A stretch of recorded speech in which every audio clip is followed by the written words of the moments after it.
ఈరోజు దేవుడు యెరూషలేముకి చివరిసారిగా యెరూషలేముకు ప్రవేశిస్తూ ఉన్నాడు. ప్రవేశిస్తున్నప్పుడు యేసయ్య బేతేను ఊరి దగ్గర కట్టబడిన గాడిద పిల్లల్ని దేవుడు విడిపించడం జరిగింది. దేవుడు ఈ లోకంలోకి ఎందుకు వచ్చాడంటే మన బంధకాలతో కట్టబడిన మనల్ని విడిపించడానికి, బంధకాలతో ఉన్న మనల్ని బాగు చేయడానికి మనిషి కుమారుడు ఈ లోకంలోకి వచ్చి ఉన్నాడు.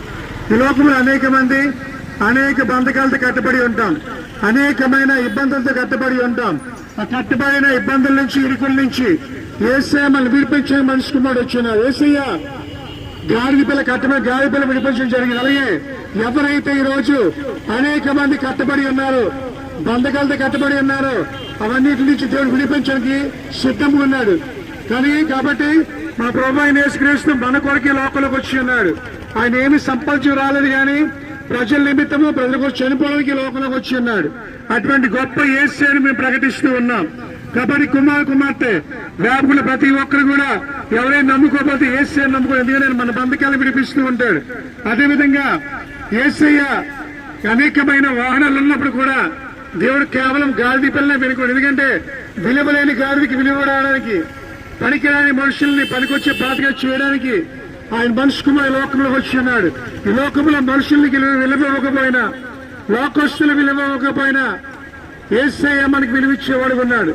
ఆ మనిషి కుమారుడు మనల్ని నడిపించడానికి, మనకి విలువ ఇవ్వడానికి, ఎక్కడైతే మన బంధకాలతో బంధించబడి ఉన్నాం అక్కడ బంధకాలను విడిపించడానికి యేసయ్య లోకంలోకి వచ్చినాడు. కుమార్తె యేసయ్య ఉన్నప్పుడు ఆ మట్లాడు దినాన్న ఎలాగైతే మట్టలు పట్టుకొని మేము చేయం చేస్తున్నామో అల్లాడు యేసయ్య యెరూషలేముకి వెళ్ళినప్పుడు అనేక మంది మట్టలు పట్టుకొని బట్టలు పరుస్తూ ఆ బట్టల మీద నడుచుకుంటూ వెళ్ళారు. అయితే మనకి ఎప్పుడు విలువ వస్తుందంటే యేసయ్య మన జీవితంలోకి వచ్చేప్పుడు విలువ వస్తుంది. ఎప్పుడు విలువ వస్తుందంటే దేవుడిని ఎవరు రక్షించి నమ్ముకుంటారో వాళ్ళకి మాత్రమే విలువ వస్తుంది. కాబట్టి శుభవార్త ఏంటంటే ఈరోజు దేవుడు మన కొరకు మన గ్రామానికి వచ్చి ఉన్నాడు, మన వీధులకు వచ్చి ఉన్నాడు. ఆయన వెంబడించిన వారు రక్షించబడతారు, ఆయన నడిపించేవారు రక్షించబడతారు. కాబట్టి ప్రతి ఒక్కరు కూడా యేసయ్యను నమ్ముకొని యేసయ్యను స్వీకరించి ఎవరైతే యేసయ్యను స్వంత రక్షకుడిగా తన హృదయంలో చేర్చుకుంటారో దేవుడు వాళ్ళని బహుగా ఆశీర్వదించి వాళ్ళు ఉన్నతమైన స్థానంలో దేవుడు ఉంచి నడిపిస్తాడు. ఈ కొద్ది మాటలు దేవుడు దీవించి ఎవరైతే విన్నారో వారి జీవితం మార్పిచ్చి దేవుణ్ణి స్వంత రక్షకుడిగా స్వీకరించి వాళ్ళు నడిపించారు గాక.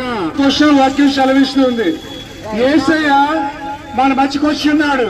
ఆయన మన కొరకు తన ప్రాణాలు పెట్టి ఉన్నాడు.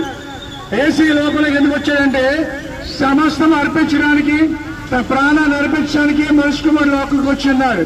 కనుక ఈ మట్లాడు దినాన యెరూషలేములోకి యేసయ్య ప్రవేశిస్తూ ఉన్నప్పుడు అనేక మంది మట్టలు పట్టుకొని బట్టలు పరుస్తూ దేవుడికి జయం పలుకుతూ ఉన్నారు. అందుకు జయం ఉందా? గట్టిగా మన యేసయ్యకు జయం పలుకుతూ ఉన్నాం. ఎందుకంటే మన కొరకు ఈ లోపలికి వచ్చినాడు. కాబట్టి మన కొరకు తన ప్రాణాలు అర్పించున్నాడు, మన కొరకు తన సమస్తాన్ని సమర్పించుకున్నాడు. ఆయన కనీసము గృహము కూడా లేకుండా సమస్తం మన కొరకు అర్పించుకున్నాడు. ఆయన ప్రాణం పెట్టింది మన కొరకే. మన కొరకే యేసయ్య చనిపోయాడు. పాపల నిమిత్తము యేసయ్య లోకానికి వచ్చాడంటే నశించిపోతాన్ని వెతికి రక్షించడానికి మనిషి కుమారుడు వచ్చిన్నాడు. మన కొరకు ఈ లోకంలో ఎవరు మన కొరకు ప్రాణం పెట్టలేదు, కానీ యేసయ్య ఒక్కడే మన ప్రాణం పెట్టి ఆయన నిత్యమైన స్నేహితుడు. కనుక అటువంటి యేసయ్యను మనం నమ్ముకున్నాం. ఎవరి జీవితంలోకి యేసయ్య వస్తారో, ఎవరి జీవితంలోకి యేసయ్య వస్తారో, ఎవరి బ్రతుకులైతే యేసయ్య వస్తారో వాళ్ళ బ్రతుకులు మారుతాయి. ఈ ఉదయకాల సమయంలో ఈ జీవితంలోకి ఎలా ఓడిపోయిన జీవితంలో ఉంటే కన్నీళ్లతోని బాధలతో మీ జీవితాలు ఉన్నట్టయితే యేసయ్యను మీరు స్వీకరించినట్టయితే మీ జీవితంలో యేసయ్య సంతోషము సమాధానం ఇస్తాడు.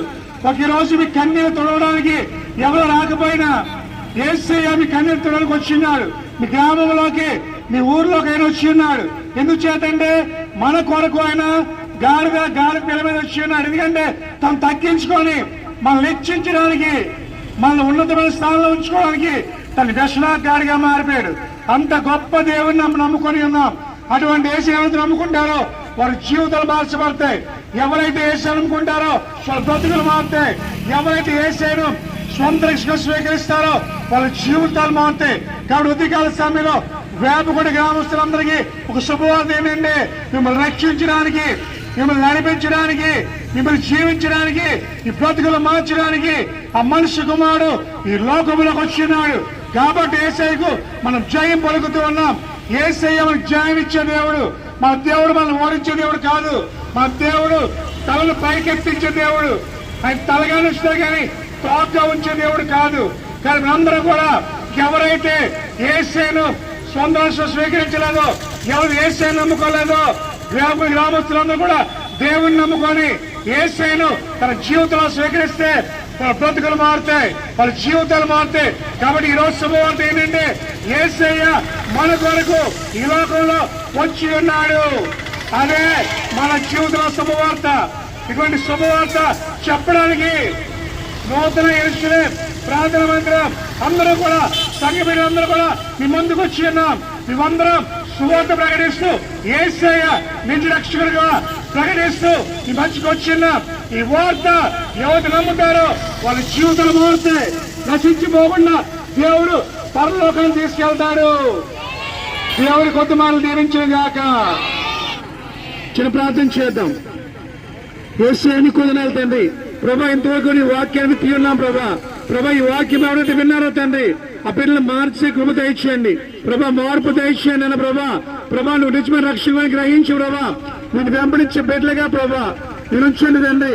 ప్రభా, వేపగుంటలంతా ప్రతి ఒక్కరు ప్రభా ఎవరైతే వాక్యం ఉంటున్నారో ప్రభా ప్రతి ఒక్కరిని దర్శించండి, బలపరచండి అయినా వాడు ప్రభా నిన్ను స్వీకరించి కృప దయచేయండి ప్రభా. మాట్లాడదు తినాలి ప్రభా. ప్రభా, విజయం రావాలంటే ప్రభా నేను స్వీకరించాలి తండ్రి. ప్రభా, ఎవరైతే జీవితంలోకి వస్తారో నాయన ప్రభాలకు విలువ వస్తుంది నాయన. ప్రభా, విలువ లేని వరకు విలువ ఇచ్చేవాడు తండ్రి. ప్రభా, మేమందరూ కలిసి సువార్త చేస్తుండగా ప్రభా కనీసం కొన్ని ఆత్మలను రక్షించండి ఆయన. ఈ సమయం అనిపించండి తండ్రి. ప్రభా, నువ్వు ఆశీర్వదించండి, దీవించండి, నువ్వు బలపరచమని ఈ చిన్న ప్రార్థన యేసుని సమర్పించుకుంటూ యేసులో చున్నాం తండ్రి. ఆమేన్.